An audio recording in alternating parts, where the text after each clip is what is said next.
Okay, welcome everyone to the Diatom Web Academy.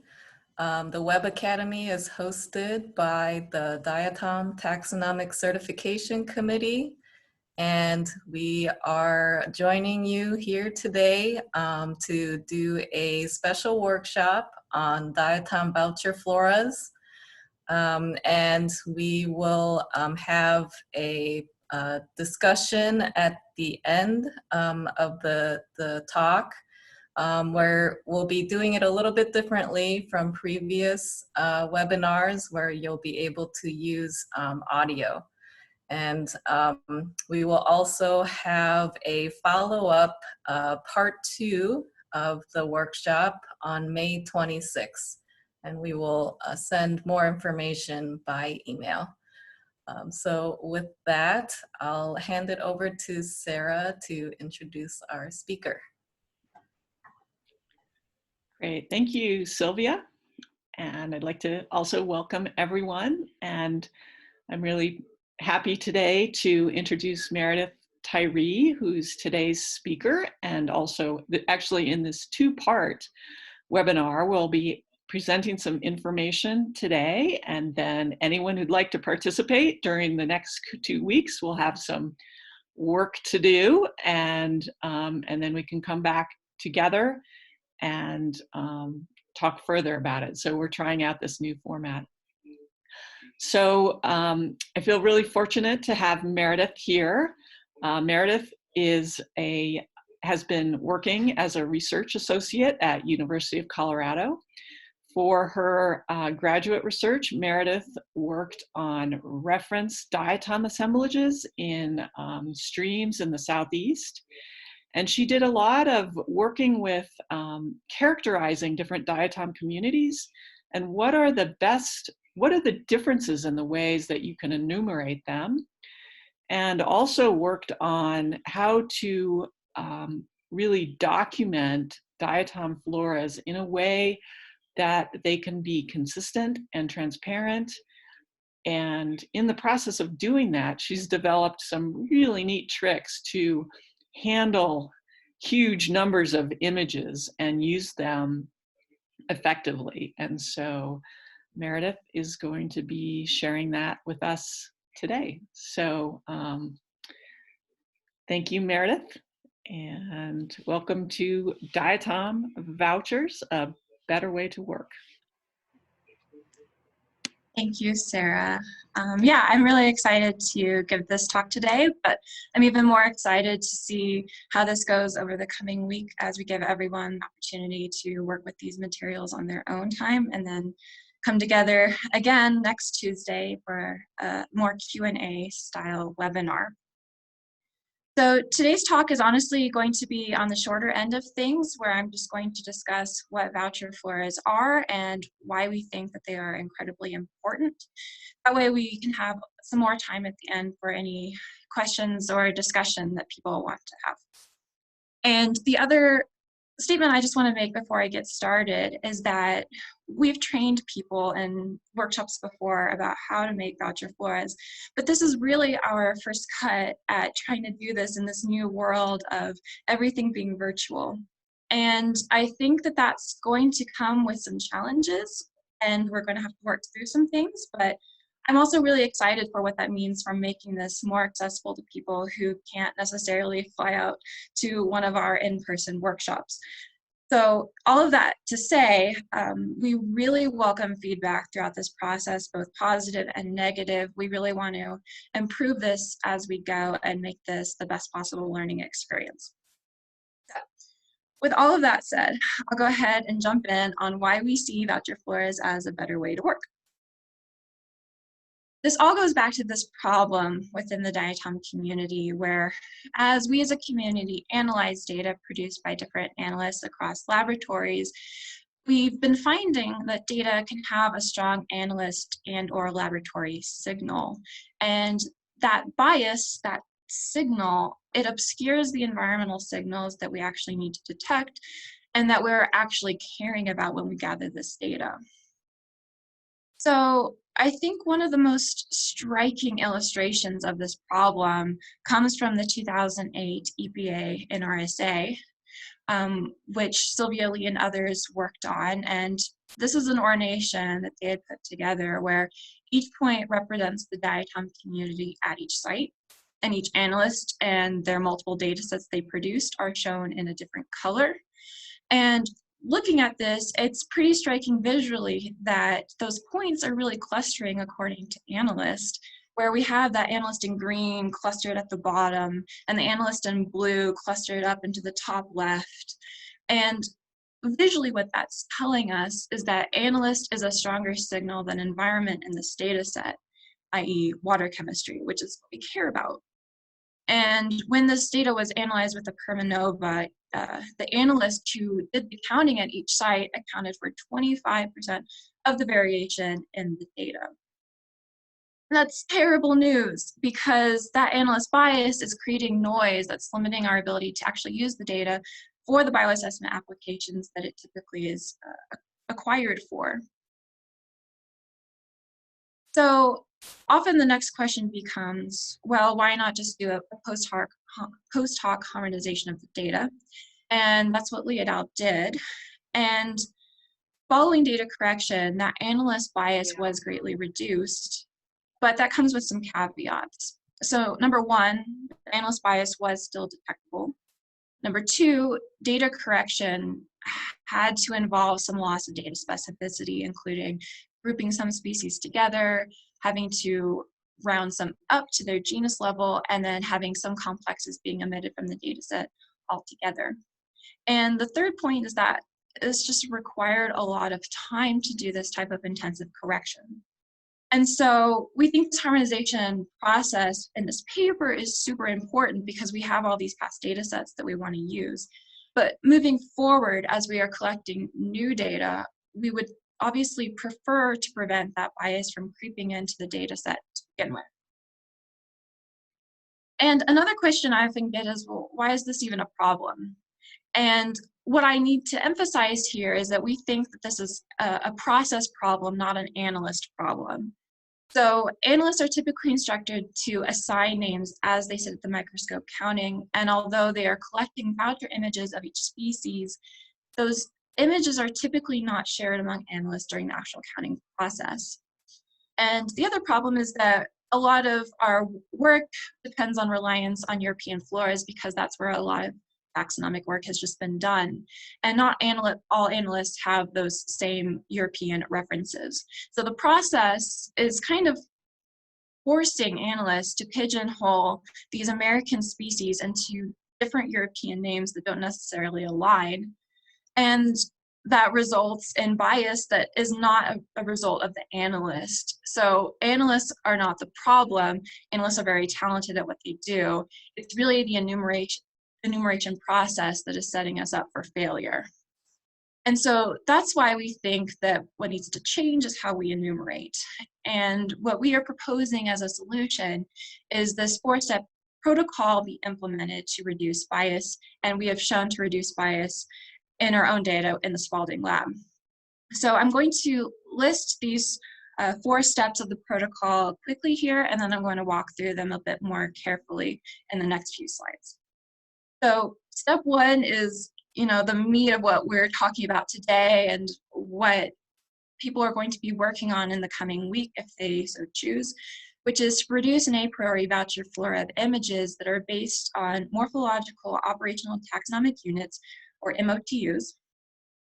2, to assign samples to analysts in a random fashion. 3, to assign scientific names at the end of analysis with each MOTU linked to a scientific reference. And then 4, implementation of what we call multi-party quality control process with increased collection and use of QC data. To now walk through those steps a bit more carefully. In that first step of producing a voucher flora, this needs to be done before any actual enumeration takes place. And it looks like what I have an example of here shown on my screen, where we have these sets of images that are grouped based on MOTUs, and we really make an effort to capture the size range of each taxon from small to large, because that can really change how we interpret a specific valve that we are looking at. And so we start by having a lead analyst obtain images where we recommend a minimum of 80% of slides be examined for images. And we really try to emphasize efficiency here, where with common taxa that we don't anticipate being problematic, limit those images to 1 to 2, and instead focus more time on gathering images of the more problematic taxa. And also only spend about 15 minutes per slide searching for species, because you can drive yourself crazy trying to capture the entire diversity of every single slide, which I think is part of what makes Diatom so wonderful, is that they are so diverse. But really focus your time, limit that to about 15 minutes, and then group those images into morphological groups that are then assigned these MOTU codes. Next, though, after that draft is put together by the lead analyst, we think it's incredibly important to facilitate some group exchange where all of the analysts on a project are able to review and revise those groupings, because people always have slightly different species concepts.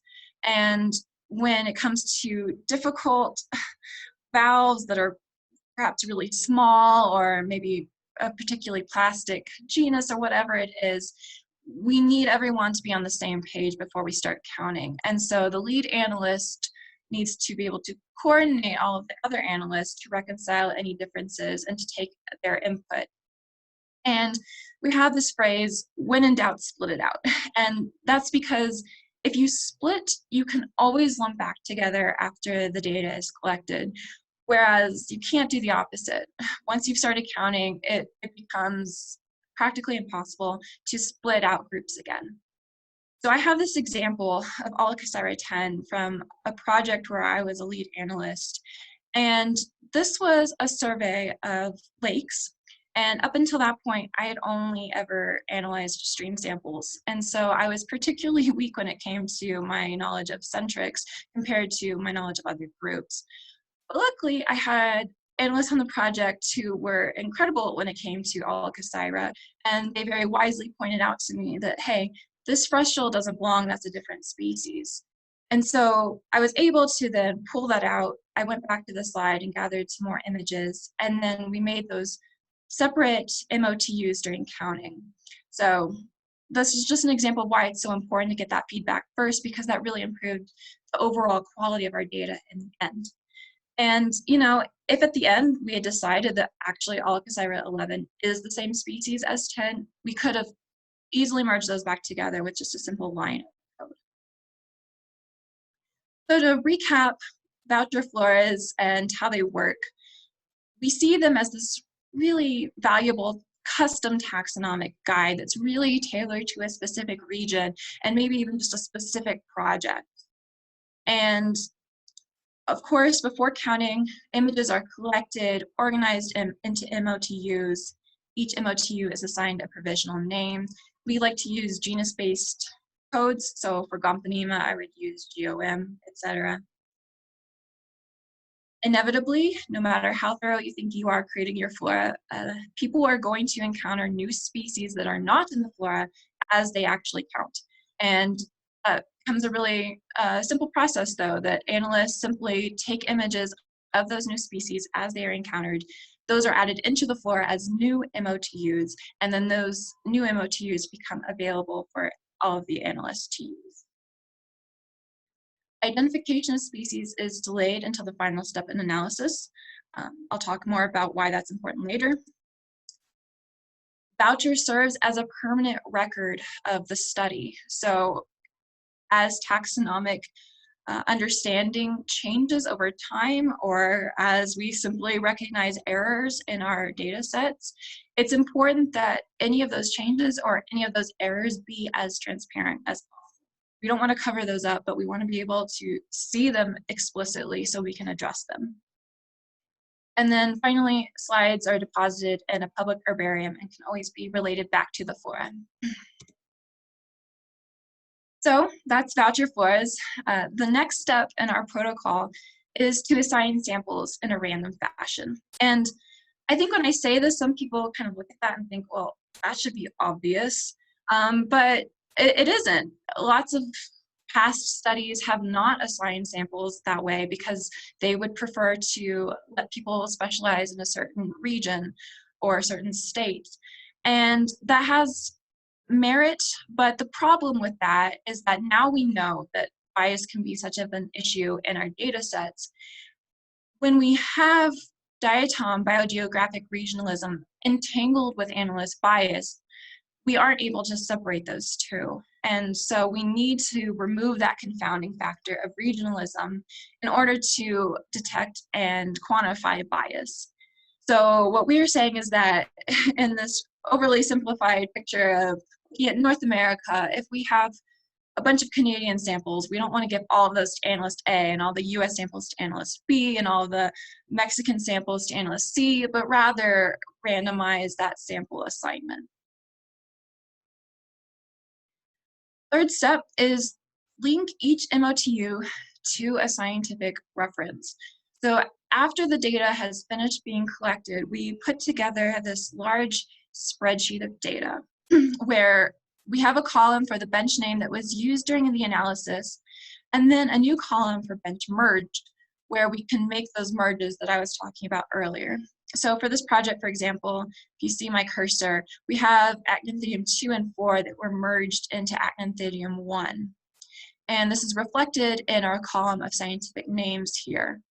And we try to assign scientific names wherever possible, but you'll see down here at the very bottom, this last row, we kept Albathia species 5 sesqua as a provisional name. So we really don't want to force names if we don't think that they are accurate. We would rather keep them provisional, and then perhaps in the future they will be described as their own species. Next, we have everyone put their initials for who made that particular identification. And then finally, we have a column for the reference that was used in making the identification. Because even when it comes to validly published literary sources that are showing different species, those species concepts can differ between references for the same species. So it's important to know which reference was used. And then our fourth step is implementing an increased use of quality control.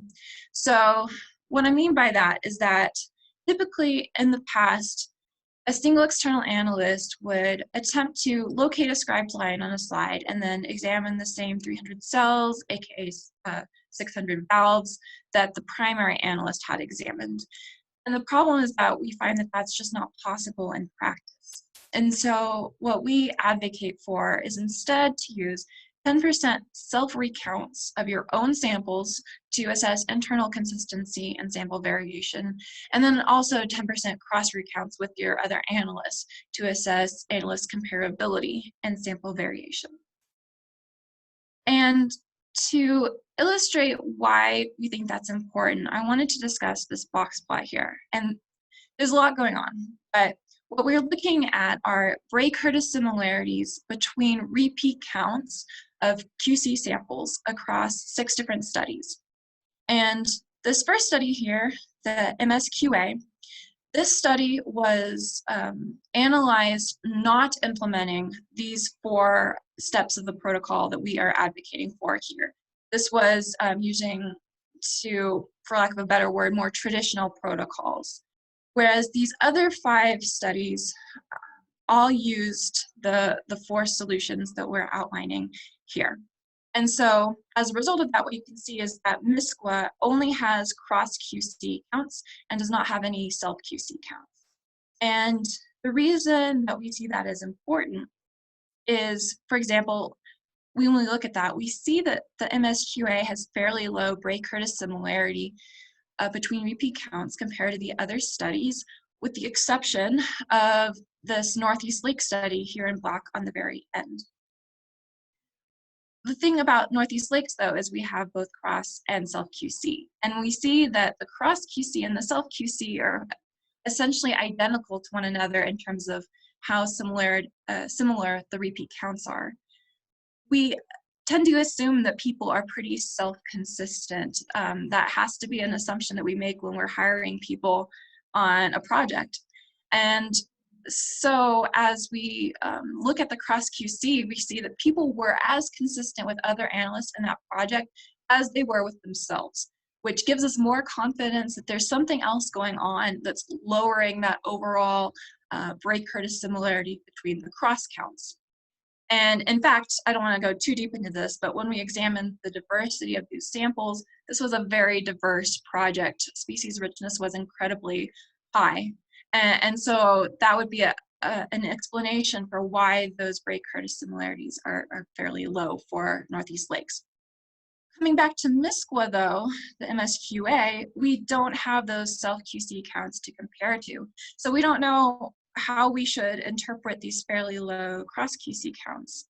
I will say when we look at richness, it's not nearly as high as Northeast Lakes, but if we had some self-QC, we would have more of a context to put that in.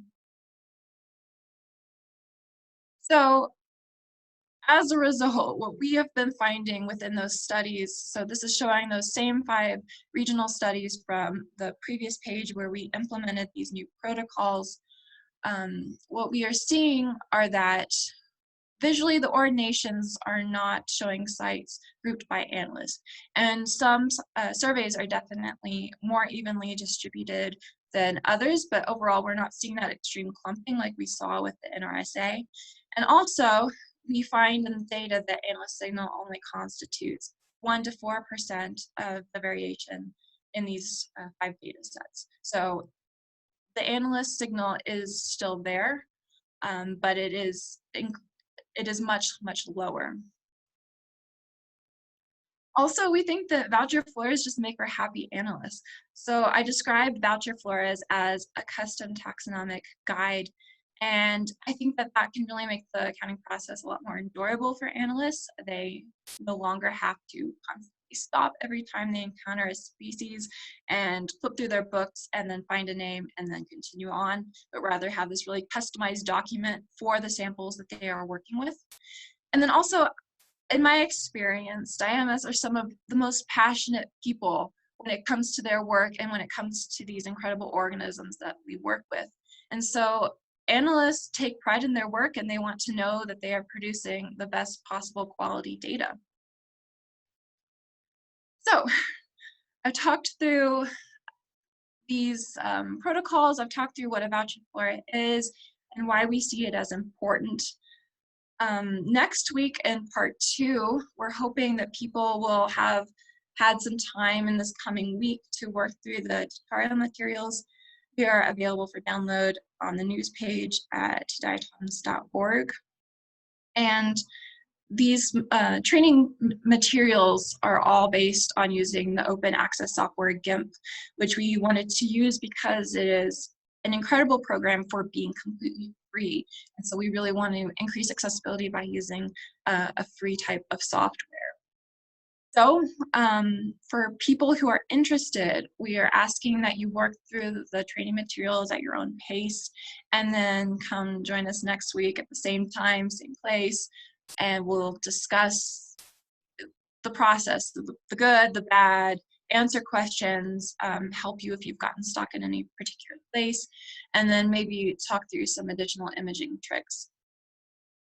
And the last plug I want to make is that also at diatoms.org, we do have some additional information and examples to actually download the floras that we have created for our own projects over the years. These are freely available for your use, and we have several from different regions around the US. So I will go ahead and just flip back to here. And like I said, that was a pretty short talk, but I'm happy to now take any questions.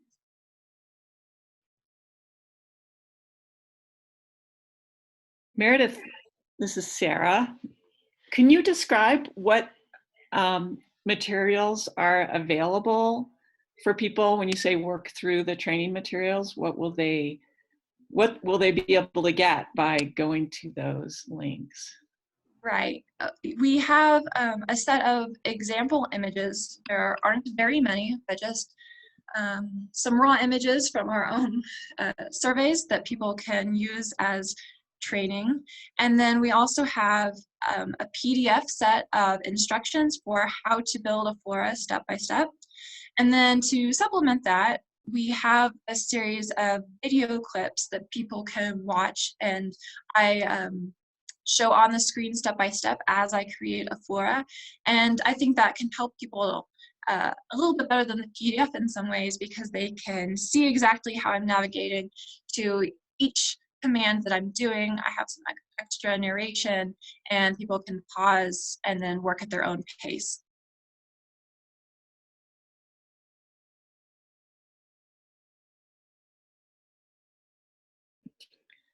If anyone has any questions for Meredith or comments on the general process, you can either raise your hand or you can enter a question in the chat box.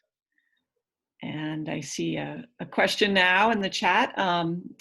Meredith, how do you deal with species complexes? That tends to depend on the analysts on a project because of that whole group feedback. What we try to do is be split as much as possible, but also be realistic. So there's no point in splitting a group that we know from past experience we aren't going to be able to keep split. But I still advocate for that when in doubt, split it out. So that's something that tends to be a conversation among the analysts before we start counting. But we definitely do count using complexes, and that complex is its own MOTU. And so that's why I think that visual representation in the voucher flora is so important. People can see, what did we define as a species complex for that particular project.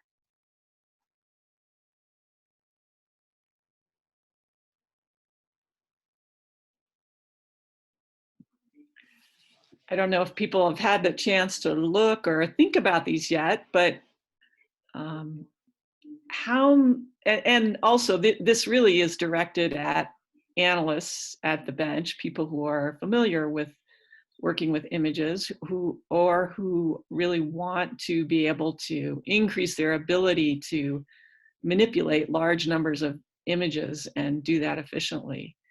How many of you think that you might give this exercise a try? Got some hands, or you can put it in the chat. All right, Mark. I was trying the polling option, but I can't really get it to work.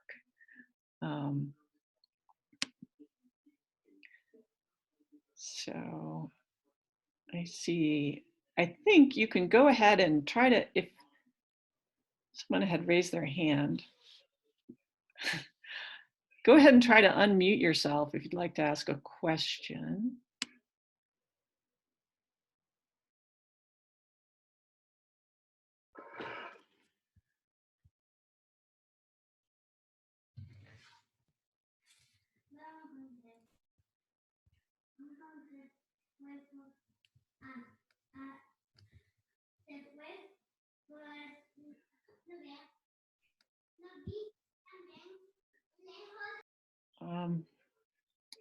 Okay, I'll go back to the chat. So we don't have the hand raising thing really working.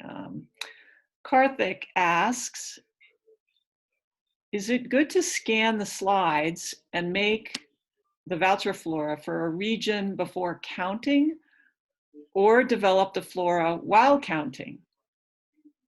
I would say to strongly emphasize that we recommend doing it before counting in most cases. The reason being that if you try to do it while you're counting, you might find that your idea of species boundaries shifts over time as you encounter new individuals. But even more importantly, it's this idea that if you're working with other people, you want to give them the opportunity to provide feedback before you get started, so everyone is on the same page about what are you using as your boundaries between taxa.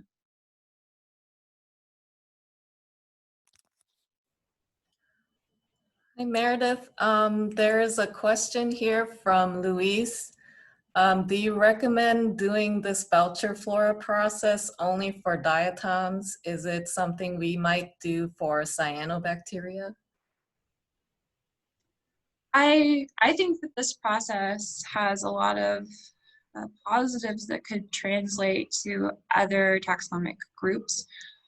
I don't have personal experience counting cyanobacteria, so I wouldn't be able to quickly identify for you things that might not work as well, but I think this concept of having everything visually documented in a really transparent way is something that other groups could benefit from. Rebecca asks, at what point of the project is the QC performed?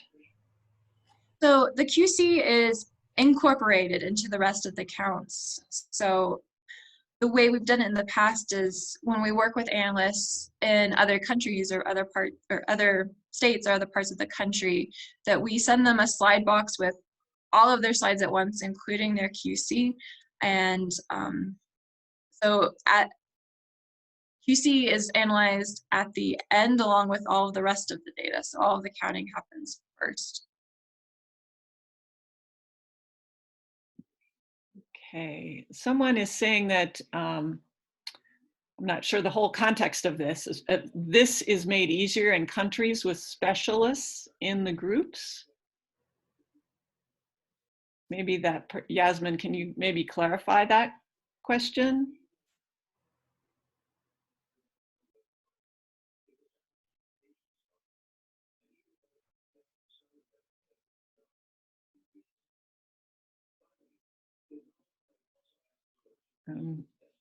Not hearing yet from Yasmin, but so we can maybe get back to that.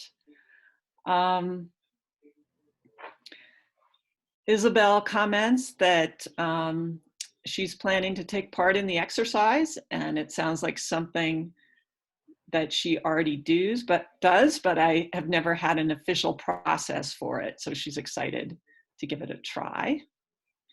We've got some great live translations going on with Spanish, and so I'll try to pick up those threads. Yasmin asks, how long does it take to do the work intra and inter analysts? So I assume that means doing the QC process. Do you have an idea of how much additional effort that is? Yeah, I mean, it obviously depends on the scope of the project since we're doing a 10%. So the more samples you have, the more QC you're adding. But I mean, really, it only amounts to a few extra slides per person. So I think you're only looking at a couple of days extra work if somebody is working full time on these counts. And Clint Davis at Rithron states that all three analysts at Rithron Associates will be doing this voucher exercise. Great, so we're looking forward to getting your feedback. Wonderful. Franco asks, do you recommend voucher floras to always be in MOTUs, or can taxa eventually be named and then these are used in the voucher? So what's the point of this OTU business? So we recommend in the flora itself keeping everything as an MOTU. The reason being that taxonomy can change, and so that's better updated in that spreadsheet I showed where changes can be made to that name over time. So for example, if we have a provisional name in one project and then we are using that flora as a base for our next project, and in that interim, that species has been described within science, we would update that in the spreadsheet, but that way it just makes coordination of data sets over time a lot easier if you keep those codes the same. Okay, Chris is going to give it a try. She says he's a rookie about diatoms, but wants to improve every day. Isabel asks, how do you scan your slides? No, it's not a silly question. No silly questions. But she's only ever identified while counting samples. So Meredith, maybe you can describe a little bit more what you mean by scanning your slides. Yeah, and like Sarah said, not a silly question at all. I don't record my coordinates, but I do work in transects as I go. I don't want to waste my time accidentally scanning the same area of the slide over and over by doing it randomly. But I typically just start somewhere in the middle of the slide and then start doing some transects for 15 minutes. And then after that, I call it and I move on. Okay, Mark wants to know, are QC counts, both the self and cross counts, done on the identical slide or on the identical transect that was initially counted, or on a duplicate slide? Yeah, so that's something I guess I didn't include here. We are using replicate slides, and we make those using Batterby chambers instead of doing the more traditional strewn slides. Because Batterby chambers, for one, they give us a better distribution, but they also give us 4 replicates per sample. And so everyone gets their own replicate slide for a QC. Yeah. Yasmin comments that specialists are needed to review all species and their variation in countries without specialists in taxonomy. And where we have a great diversity, it's somewhat complicated. Do you think, Meredith, do you think this process differs in places where there are fewer specialists and greater diversity? I can see how it can be harder where in parts of the world where we've had less taxonomic work done and there have been less published species. But the beauty of this process is you don't have to actually name anything. And I definitely think that this is still worthwhile. If anything, it's more worthwhile because then you have everything very carefully documented if you ever want to reach out to someone who you know to be an expert in monoraphids or whatever group it might be, and you have that documented and they can provide input on your images. Okay, Karthik asks, do you have a specific number of valves or images per slide that you need to make a voucher flora in order to keep uniformity, or does it just depend on the diversity? So we standardize by time. So we're using that 15 minutes per slide. It's definitely true that some samples are going to be much more species rich than others. We aren't too concerned about that though, with the idea being that one, there's going to be within a project a lot of overlap of species between sites. And so those species might get captured in the other sites that you're imaging. And two, the fact that I alluded to in the presentation that you'll never capture everything before you get started. I used to try and I spent way too much time building a flora, and at the end, as I was counting, I still had to add so many species as I went. And that was what really convinced me that it's best to try to just be efficient and standardize by time up front. And then as you count, you will encounter some new species and those can simply be added. Christy comments that MOTUs make a lot of sense for cyanobacteria as well, as cryptic diversity is also very high for cyanobacteria. Isabel says, thank you.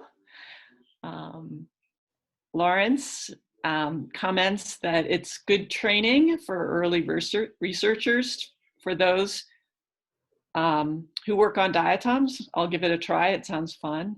I'd say not just early researchers, I think for all of us, it's a great way to be able to communicate our ideas of what we think about species boundaries through these image sets. We need another translation, Janice, from Luis. And Joshua comments that for labs that do counting and analysis, but do not have other analysts to discuss these species boundaries with, how would you propose in order to share and discuss taxonomic issues in voucher floras? Could there also be working groups or referees that would help in for those people who are working on their own? So a couple of thoughts. The first is that when it comes to just assembling your flora for use, in some ways that makes it easier because you don't have to adjust your boundaries to someone else. You can count with what you're comfortable with. At the end though, obviously when assigning names, it's a great thing to get input from other people and other experts. And I would say to try to reach out to the community. So diatoms.org has editors for specific morphological groups, such as the symmetric biraphids or the eunochioids or whatever group you're looking at. So I would reach out to those people, and if they don't have the time, they know other people. So this is a community, and I would utilize it.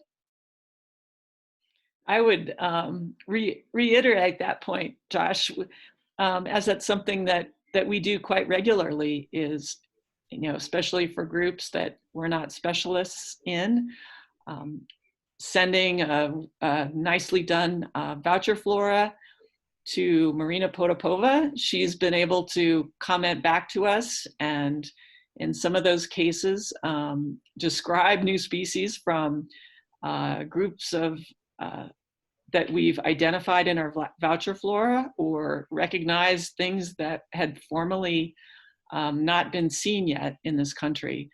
So I think this is a great way that we can connect with each other. And if you want to send us your flora, please do. And then we'd like to send you ours. I think it's a good way that we can understand better the groups and what we're seeing. Okay. Sarah, I can ask the question that was posed earlier in Spanish.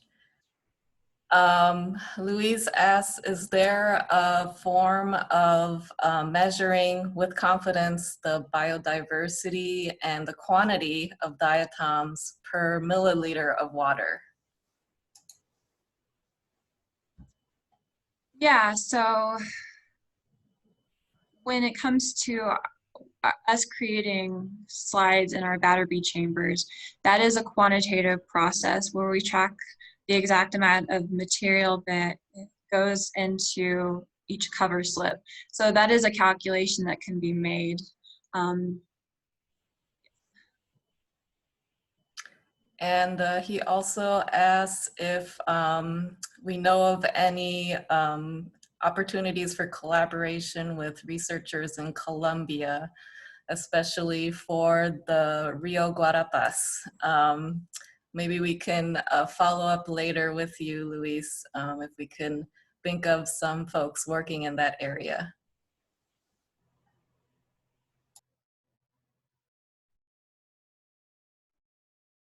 Okay, Rob asks, once you have the voucher flora, do you ever need to go back to a specific specimen on the voucher? And I assume, and how would you do that? So kind of, we sometimes will look at a particular image and have some questions, and that's why, so as you work if you work through these tutorial materials, you'll see that we have all of the images named using the site that they came from, and then that becomes retained in your flora.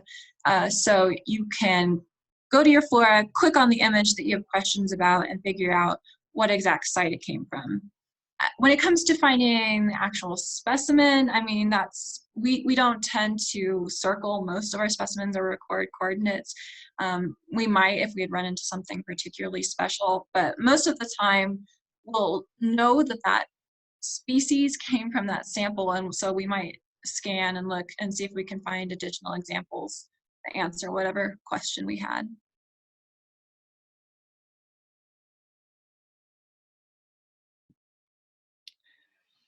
Okay, Karthik asks about ecological boundaries while making floras. That is, are you finding that you get the same morphotype from differing environments?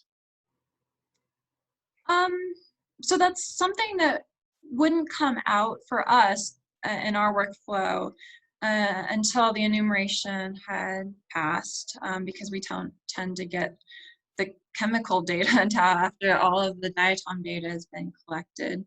But yeah, that is something that we sometimes look at and can be interesting findings.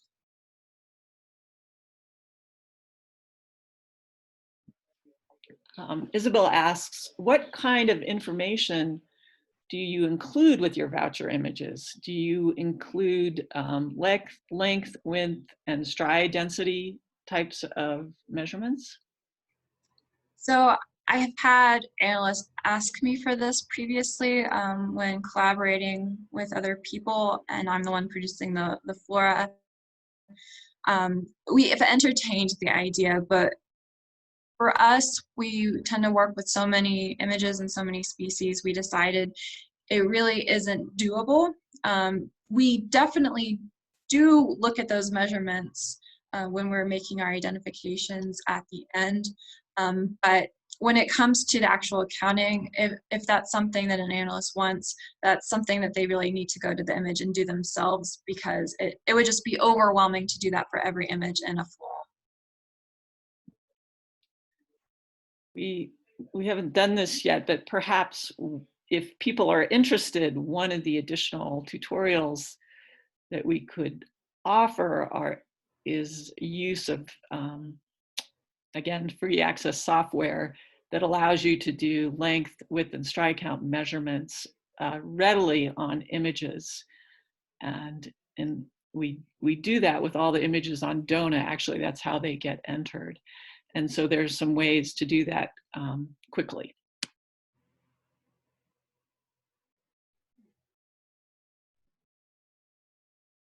Okay, Neha asks, working with monocultures, is it possible to make a voucher flora?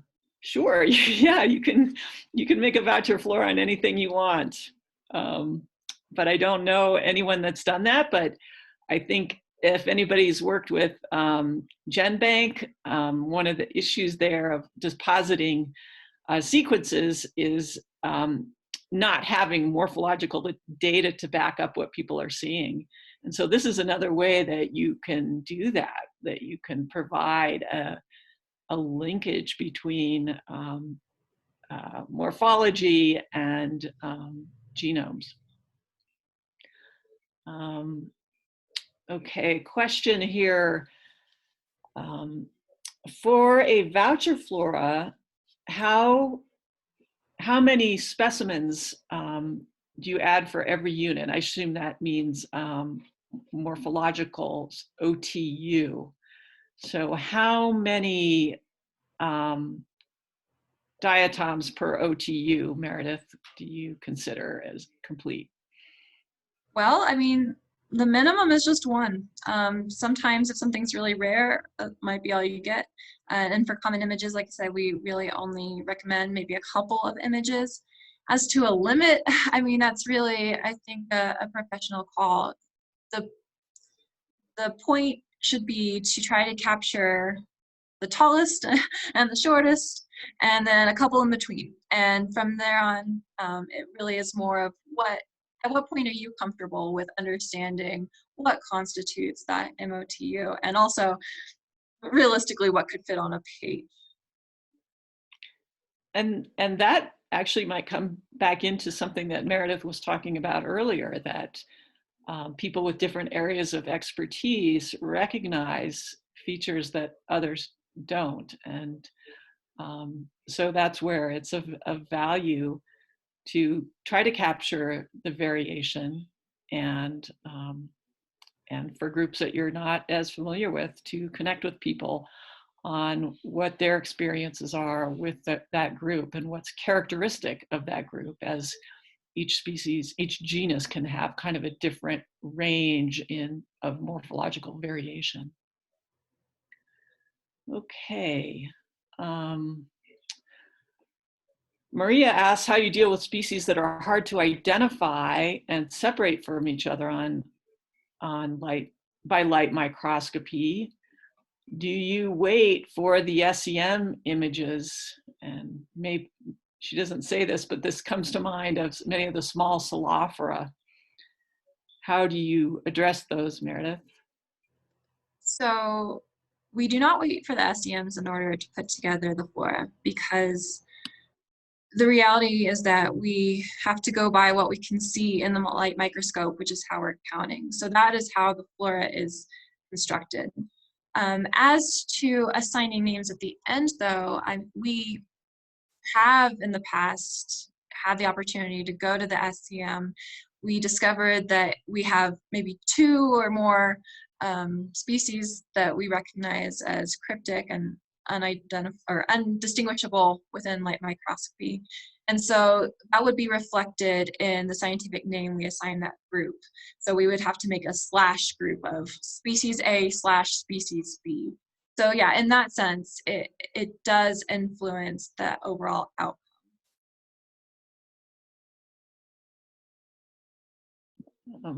Seth asks, how often do you find that MTUs in your voucher don't actually appear in your analysis? Yeah, I'd say that there's a handful for each project that happens. It doesn't tend to be too many, but it's common among samples. It just doesn't tend to be a bunch of images.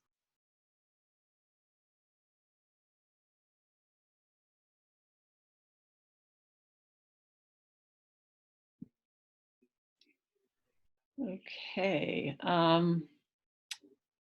Rebecca asks a pretty technical question here about how do you define or delimit a morphological OTU?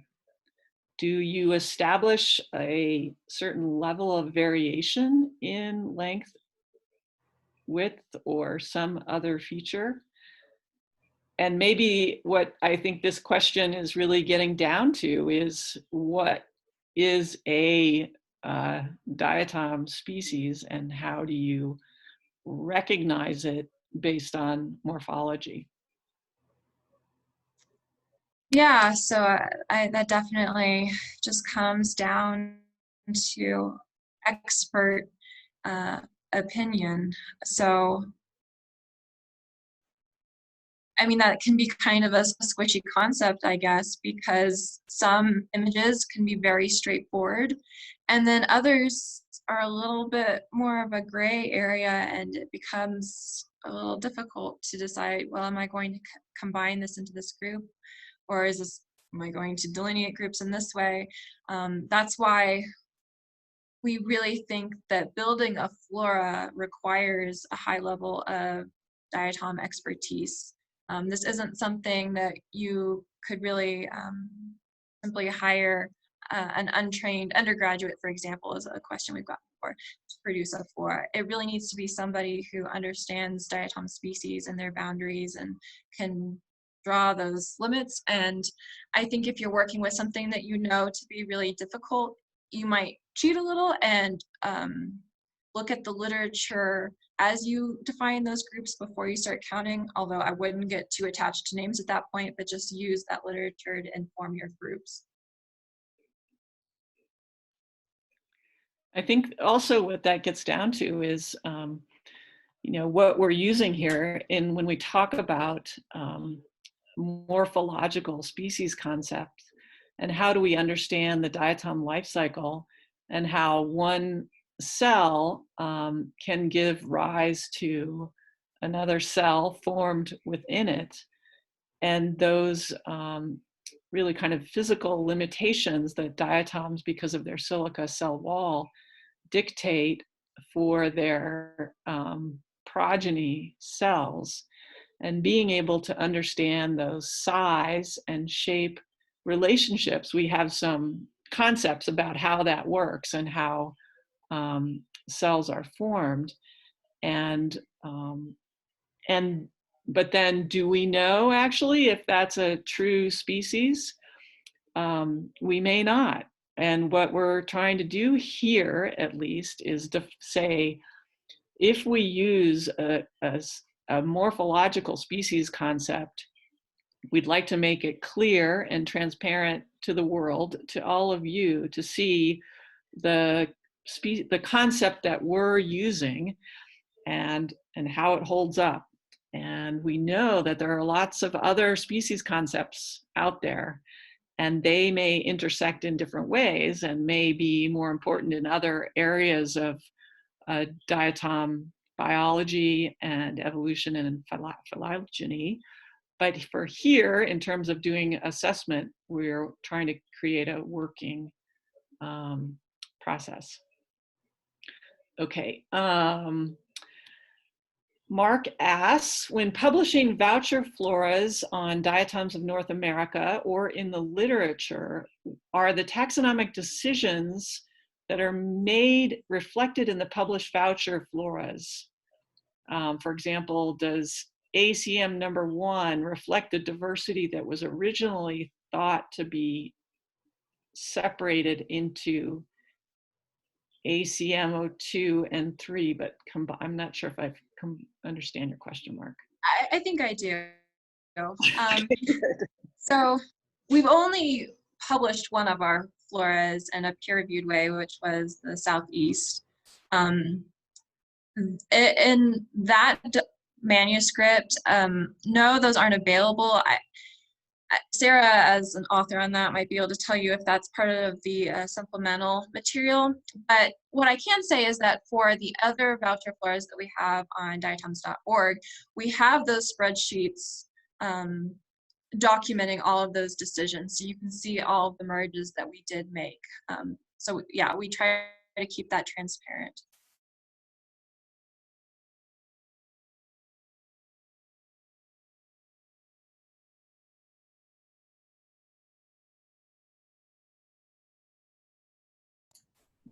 Luis is asking about, and maybe we can just stick with the objectives. And Sylvia has responded that for diatom identification, we use the 100x objective, and that's pretty standard. Sometimes we use smaller ones for very large species, but that's the what's used most of the time. Well, we're coming up on the end of the hour, so I'd like to thank everyone for joining us and for all your great questions and involvement and thoughts. And in 2 weeks, we will have a more of a just really interaction to hear from you if you go ahead and work with the materials that are available on the Diatoms of North America Part 1 Voucher Flora webinar. You should be able to find, Meredith has produced images for you to work with. There are instructions in a PDF document that you can work through the PDF document. She's also recorded video clips that work step by step with the PDF document. And so I think that it's pretty well drawn out, and we hope that we've provided you with everything that you need to take some raw diatom images, do the manipulations that you need to do with them in order to put scale bars on them that are a consistent size, and to put them into a plate. And so we'd like to have you give it a try and come back with it to us in 2 weeks and let us know how it goes. And if you have any suggestions for improvement, or if you have any questions. And in between, if you have questions about getting the material or have any issues, please drop Meredith or me an email through Diatoms of North America, and we'll try to make sure that you have everything to take part in this first step of really working to make, working with diatom images and lots of diatom images, and being able to make your work transparent. So thank you, everyone. I'm glad that you could join us, and I appreciate that so many of you have come from far away and time zones where it must be very, very early in the morning or very late at night. So take care, everyone. Be well, stay safe, and we'll see you in 2 weeks.